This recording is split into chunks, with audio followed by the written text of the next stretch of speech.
Tonight, students at Pendleton Heights High School in Madison County are starting a program there to help feed hungry students in need.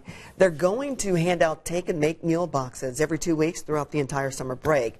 For some students, school is the only place they get a hot meal. Now, the boxes will be put together by the student-run radio station WEEM 91.7 and the Fall Creek Christian Women's Ministry. You're invited to help out at their fundraiser that takes place on April 26th. Happening